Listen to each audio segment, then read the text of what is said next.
Paramashivoham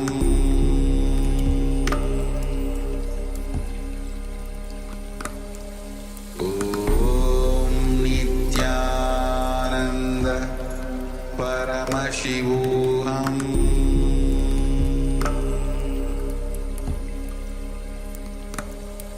Om Nityananda Paramashivoham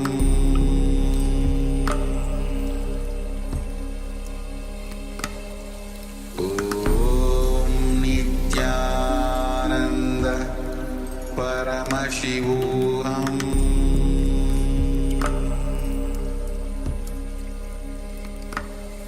Om Nityananda Paramashivoham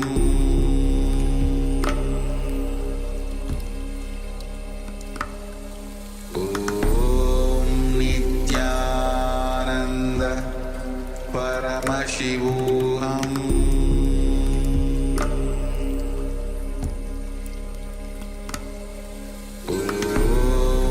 Nityananda Paramashivoham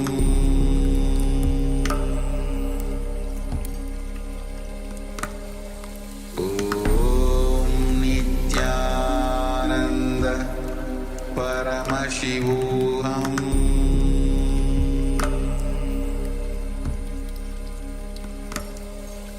Om Nityananda Paramashivoham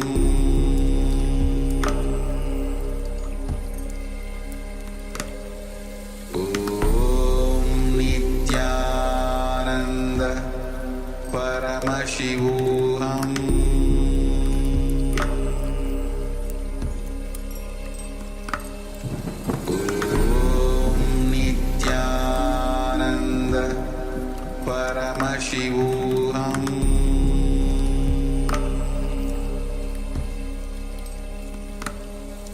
Om Nityananda Paramashivoham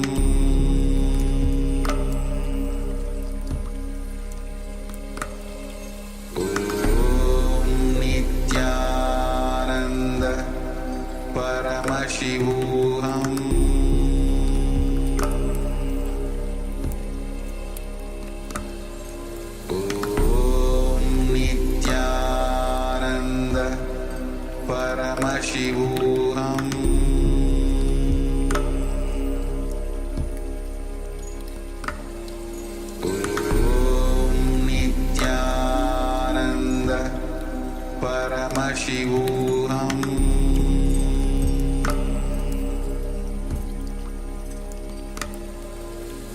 Om Nityananda Paramashivoham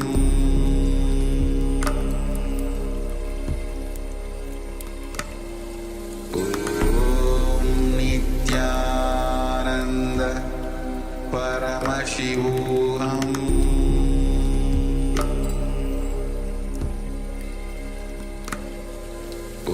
Om Nityananda Paramashivoham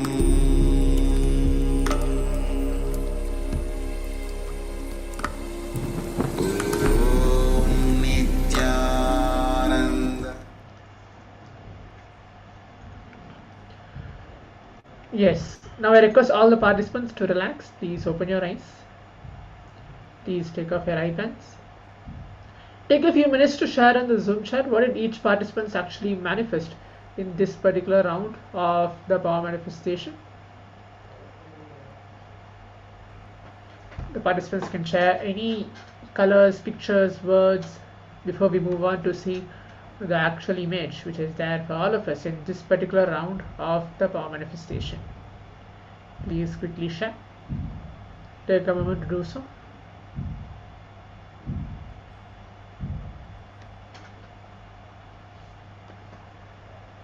Okay.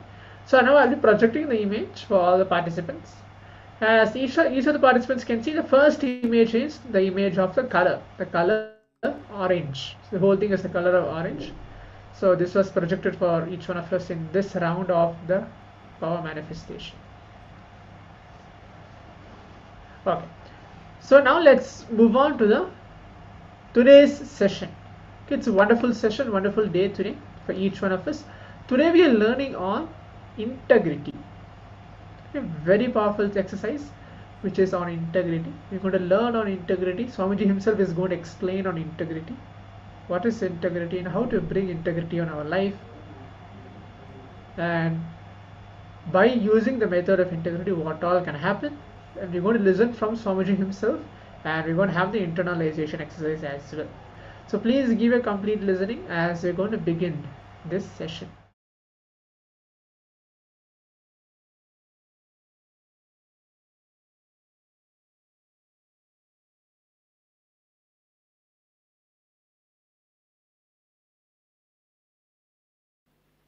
Please come to the space of listening.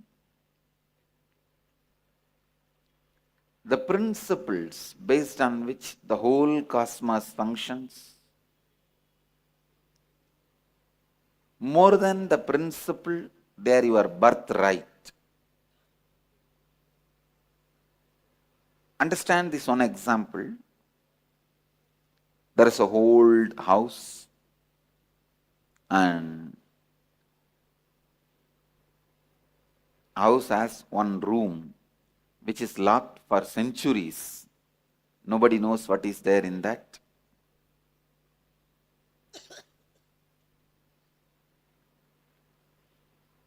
The Rajaguru of that family calls you and gives you the key and says, go and open that key, and whatever is inside, enjoy it, it is yours.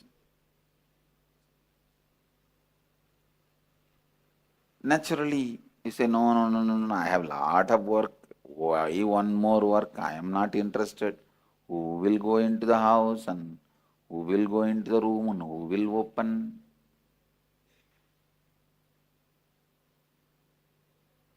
When Rajaguru insists, please do it, it looks like he is putting one more work on you. He is putting one more responsibility on you. He is forcing you to do something. But when you go and open the door and see the treasure, large treasury. Any of you have seen literally with your eyes any treasury? Any of you? Any of you have seen in your life any treasury? I saw twice in my life. One, Anandapadmanabha Swami. I saw in few years before it became public when that king invited me to his palace. That is now overnight it has become world's richest spiritual institution. In Kerala, nearby a state, there is a temple, Padmanabha Swami temple. It literally feels like somebody slapping you. No, really. The treasury now which is made public, I saw, they are saying that it was not open, it was not accessible and all that. It's lie. It was under the control of king, and it's a temple of Vishnu. I myself saw. It's literally like you faint. Because each diamond, see, actually when I went, it was all packed in gunny bags. When they showed me, something like a 90 gunny bag. And I asked him, what is there in this gunny bag? Why are you keeping this in the underground room? Oh, Swamiji, that and all diamonds. And if you see, there's a photograph also. Few photographs we have with that king in palace, and when he was taking me around the treasury, of course we could not complete seeing.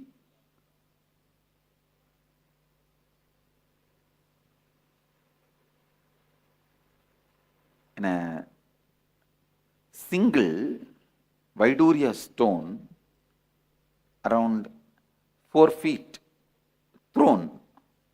The whole throne is single Vaidurya stone. In single Vaidurya stone they have carved. I don't know how many 1,000 crore it will be. And once I saw the Venkateshwara's treasury, Tirupati Venkateshwara's treasury. Anyhow, I'm just giving you the idea of what is treasury. If you find the treasury in that room and make it as yours, after that, will you feel what that Rajaguru was telling you is a responsibility, is a work? No, it's your birthright. Please understand. Before you open the door and acquire the treasury, acquire the treasure, it's a work. After you acquire the treasure, it's your birthright. Exactly the same way, these principles, these 4 principles, before you live them and start opening up to all the treasures of these 4 principles, extraordinary powers which you will be receiving by these 4 principles. Please listen. Before the extraordinary powers of these 4 principles becomes available to you, living this may look like a responsibility. Please listen. Come to the space of listening. Before you experience the powerful principles expressing miracles through you, it is like a responsibility.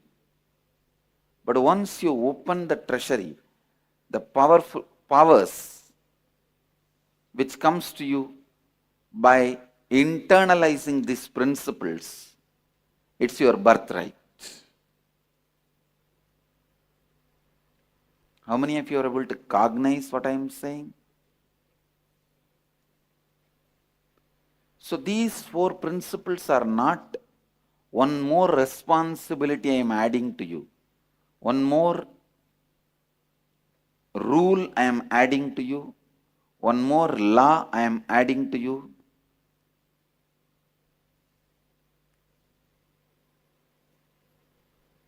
It is the treasure I am adding to your life. Understand? I think still many of you are not cognizing.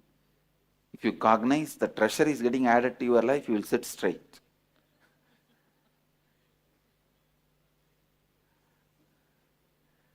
Anyhow,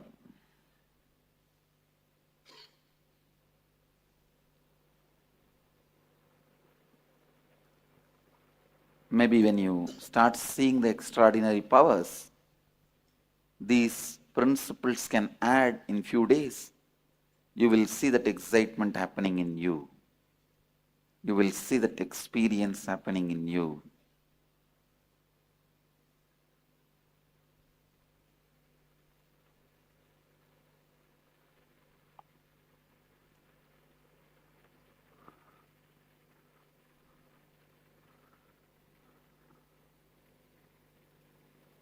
I'll start the session. I'll start introducing the 4 principles.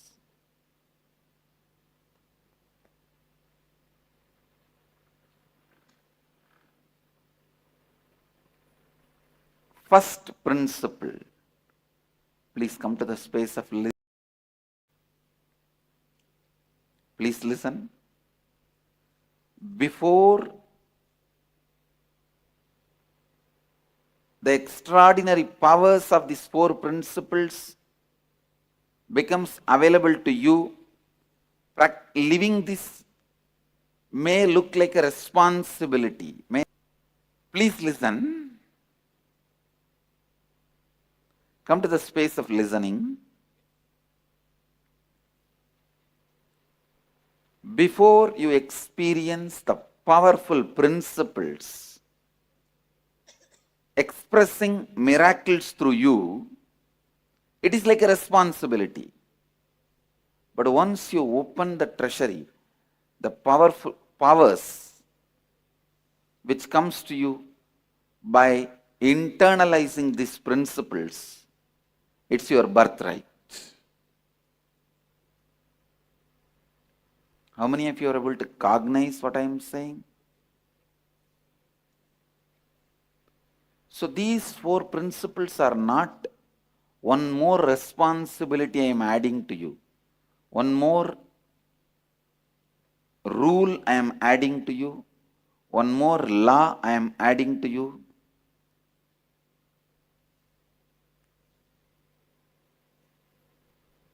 It is the treasure I am adding to your life.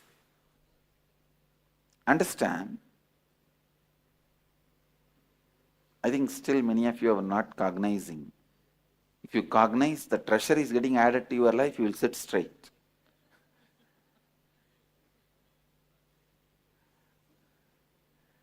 Anyhow,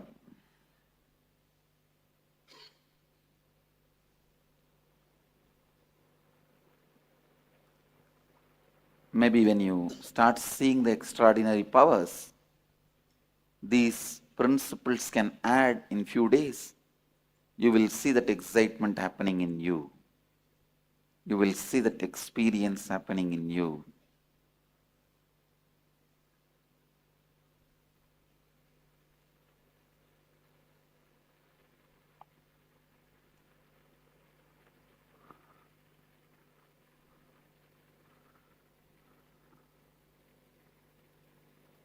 I'll start the session. I'll start introducing the four principles.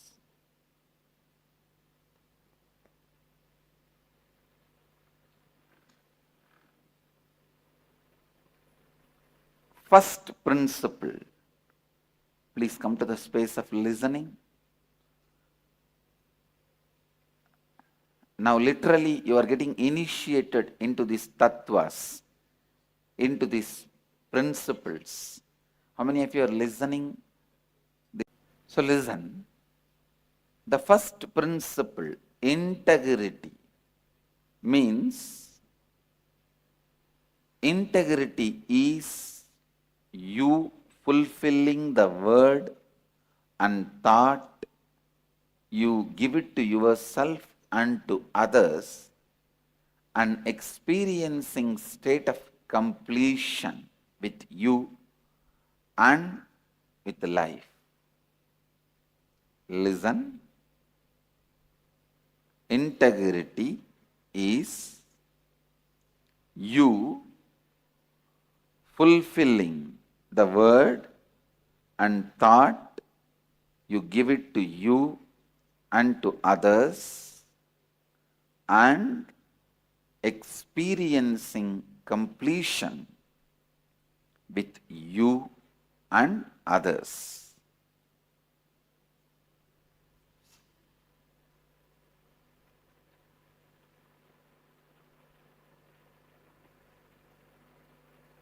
Integrity is not social ethics,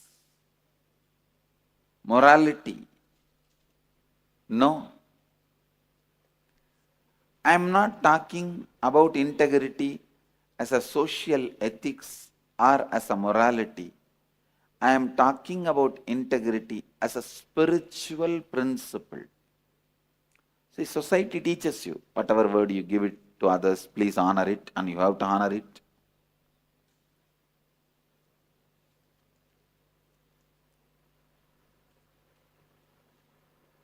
I am not talking as a social morality or ethics.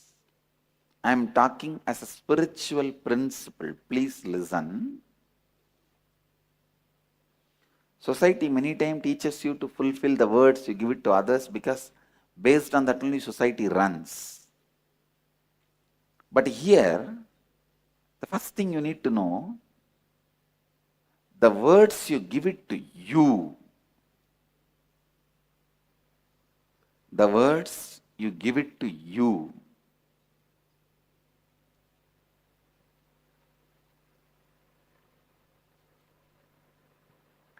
Start honoring the words you give it to you.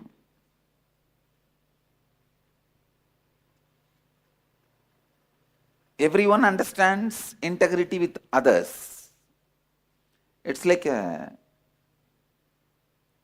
if you give a word to somebody, you will give $1 million within a week. Even by giving your life, you have to give that $1 million. If you realize 6th day,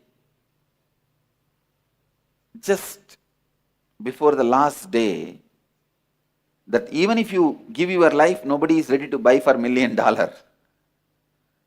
You can't fulfill your word. At least call and complete with that person. Tell that person, I can't give you the $1 million before, ahead of the time of the commitment. Even that is integrity.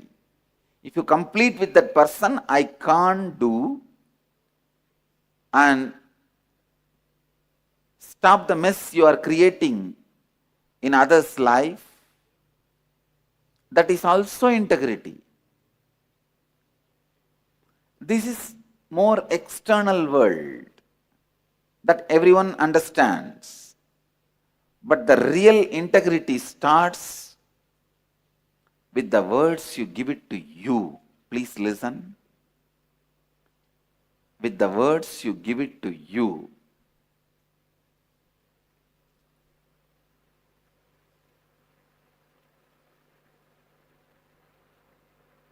I am giving you an example. In the young age, you wanted to become a doctor. Means you already gave a word to you that I will become a doctor. If you don't, sometimes you don't become doctor and you don't even bother about the word you gave it to you. Mostly because there is no evidence for the word you give it to you, and there is no punishment for breaking the word you gave it to you. Because nobody else is involved, you do not care about the words you give it to you. Please understand, the more and more you disrespect the words you give it to you, the more and more you will lose respect on you. Please listen. The more and more you disrespect the words you give it to you, the more and more you will lose respect for you.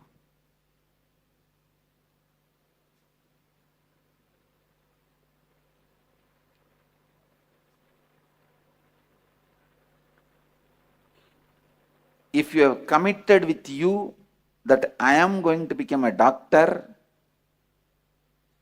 and if you are not able to become, at least complete with yourself. I gave a word to me, oh me, I gave a word to me that I will become a doctor.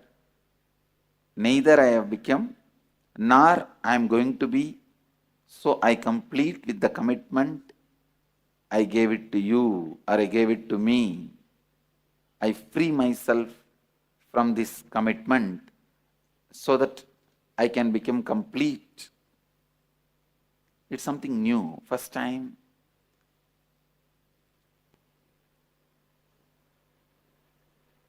Many of us even will be thinking. And you know the worst thing, not only we don't honor the words we gave it to us, and we neither complete with the words we give it to us, Because this becomes a pattern, we don't even remember the words we gave it to ourselves. How many of you understand that? We don't even remember the words we gave it to us.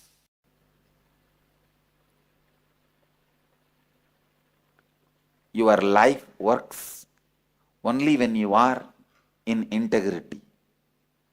The degree of workability in your life is directly proportionate to the degree of integrity with which you live your life.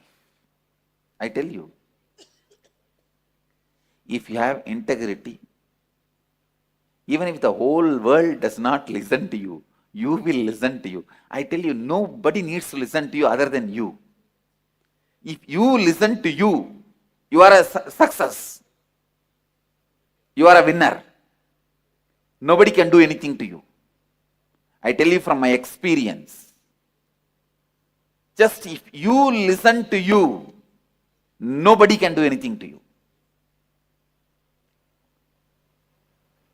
The being who is in completion, nobody can do anything. Because cosmos wants him alive. Life wants him alive.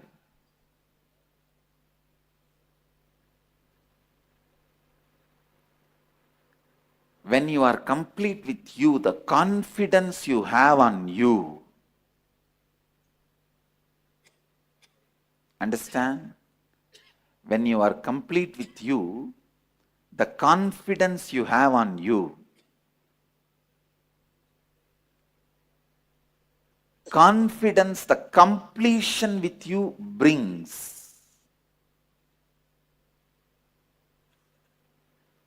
Only when you experience the completion, you will understand integrity is not a principle for you to practice. It's a treasury you got. It's your birthright.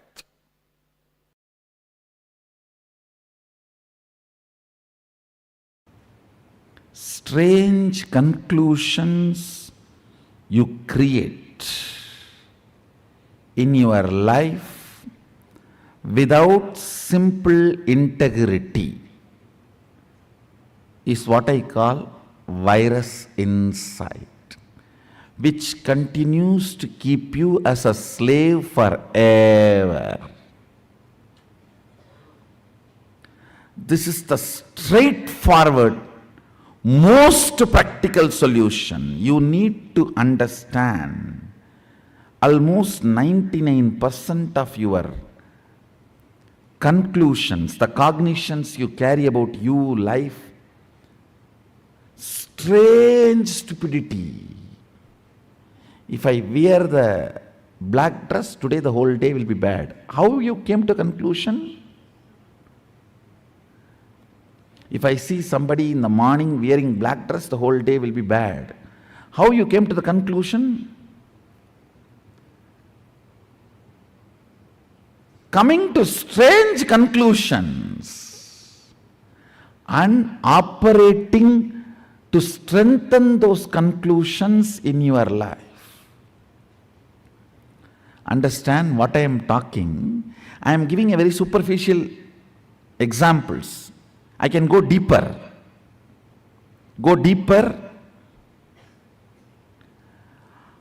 When your body is in good energy, after a cup of coffee, how you think and perceive, how your cognitions are.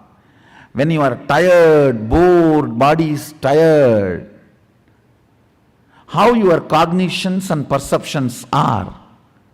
See, your cognitions, your irritations, your inspiration or boredom is not logical. It is just a cup of coffee.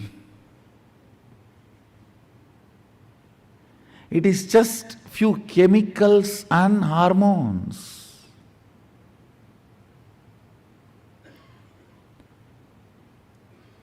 Distrusting your cognitions and trusting integrity as your software. Listen. just disowning all your cognitions, deciding to catch up with the integrity. Integrity means I am defining. Every thought current you cherish, you should put your whole being to fulfill it, because every thought current you cherish is a promise you are giving to yourself. Either you put your whole being to complete it, fulfill it, or you drop it and complete it. That's all is integrity towards yourself. Listen, I'll repeat once more. Every thought current you cherish is a word you give it to you. So you should work putting your whole energy to make it into reality. If you are sure you can't make it into reality, complete and drop it. Don't entertain, enjoy anymore. Do not date if you are not going to commit.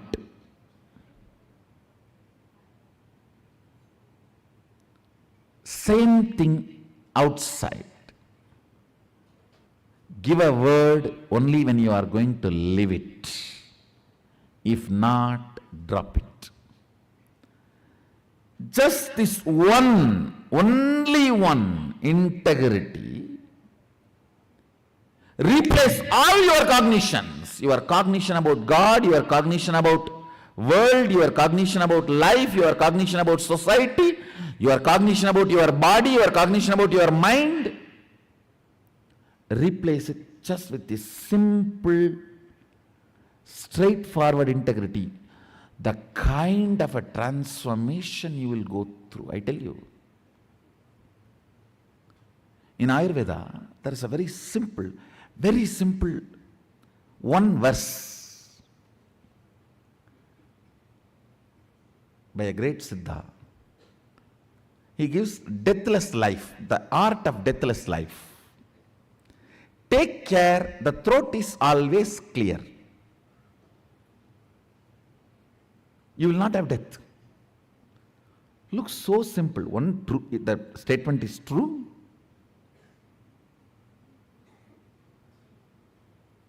Second,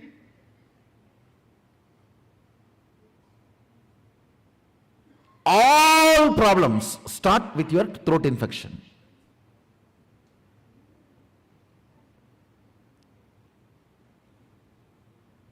If you can take care, the pashana, the medicine,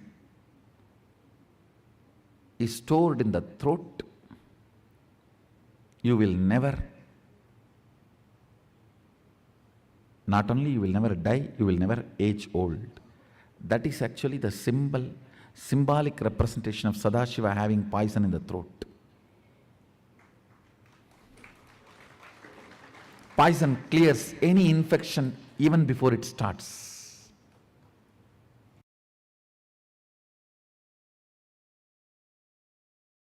See, in anything you do, you know the first principle. Am I right? First statement. For example, lawyer. He is committed to his client. Doctor. He is committed to life. Engineer. He is committed to the product he is delivering. The first principle of your existence. Being integrated to the first principle of your existence without the fine print footnotes.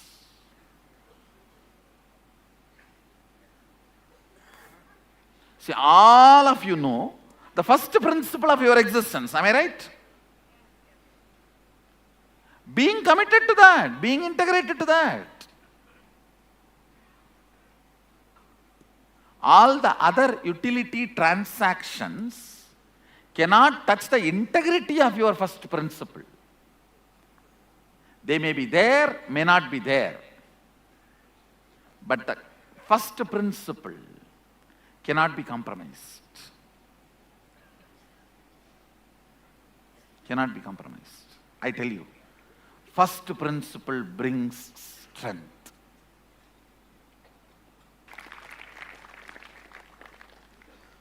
Understand? Integrity to first principle is strength.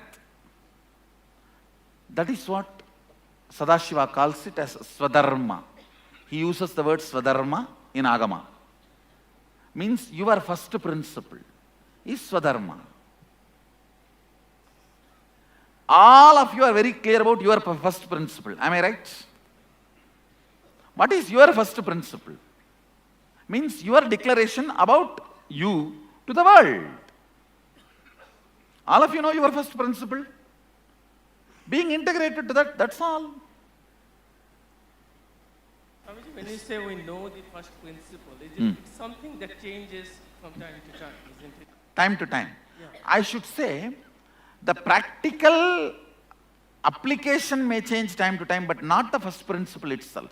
First principle itself does not change time to time. Surely it doesn't change. Like you said, if someone becomes a doctor, or then he wants to become an engineer, then Oh, no, what I am saying, that time what I said, multidimensional. That I used. Here what I said is, your main commitment. Even if you are doing multidimensional, then your first principle should be, when I am declaring myself as a doctor, I am committed to life. When I am declaring myself as a lawyer, I am committed to client. When I am declaring myself as an engineer, I am committed to the delivery of the product. That's all. So that's the first principle. What I am declaring, that forms my first principle. Your first principle is your Swadharma. And being integrated to your Swadharma without shaking or letting your integrity to be shaken by any of the outcomes and side effects. Whether you are praised or blamed or showered, supported or beaten, being integrated to your first principle.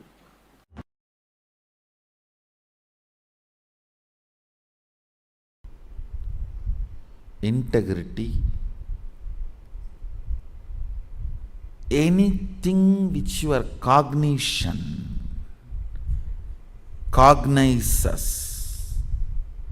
As on now, I can give you example of how your cognition cognizes anger and lust and even hunger, fear. In that frequency, if you cognize the power of integrity, you will be powerful forever. You will be powerful forever. Not just feeling powerful, you will start manifesting powers. Because if you are integrated to your wife, you will have a very good home. If you are integrated to your boss, you will have very good office. If you are integrated to Guru, you will have amazing cosmos.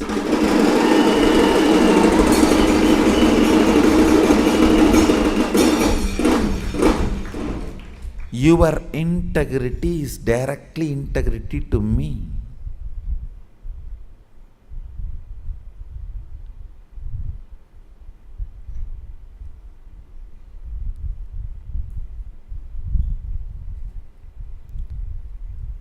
I was successful in integrity when I was young because I made it very personal.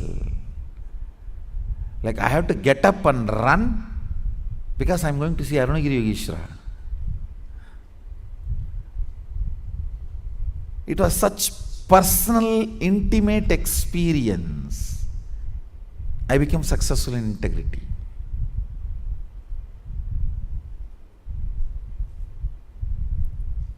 Not any other logical practices. Practice may make you perfect, not integrated. Cognitive shift makes you integrated.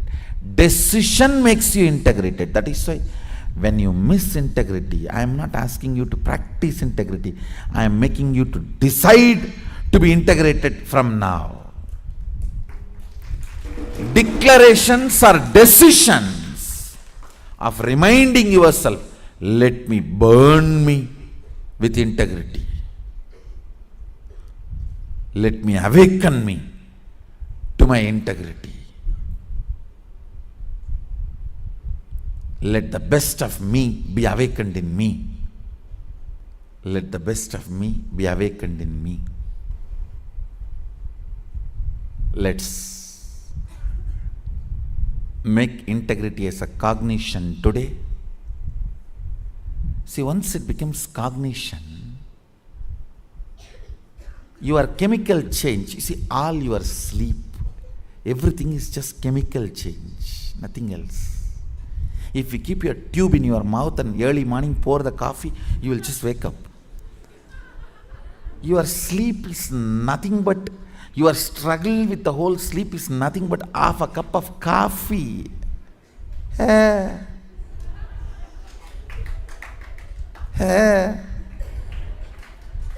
No, really.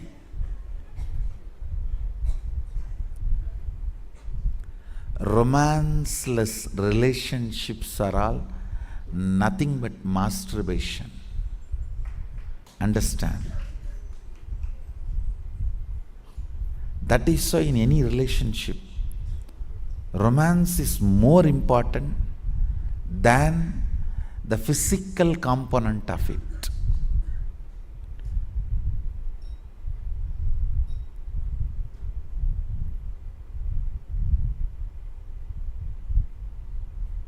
All your struggle with the sleep or tiredness or boredom is nothing but simple chemical imbalance. If you are feeling sleepy, tired, tell yourself it is not mental, it is just physical, chemical imbalance. Integrity will clean it up. When you clear chemical imbalance using integrity, you bring tremendous health to your system. Understand? If you don't sleep because you are watching movie or some other entertainment, Facebook or something else, you may fall sick. But if you don't sleep because you are practicing certain integrity or tapas, you will never fall sick. Only your body will become healthy.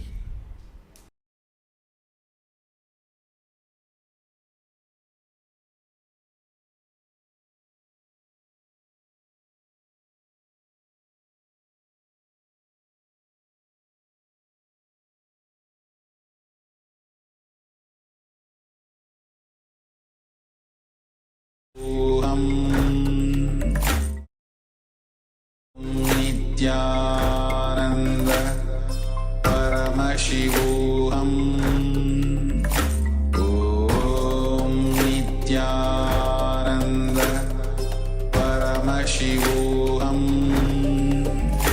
Om Nityananda Paramashivoham Om Nityananda Paramashivoham Om Nityananda Paramashivoham Om Nityananda Paramashivoham Om Nityananda Paramashivoham Om Nityananda Paramashivoham Om Nityananda Paramashivoham Om Nityananda Paramashivoham Om Nityananda Paramashivoham Om Nityananda Paramashivoham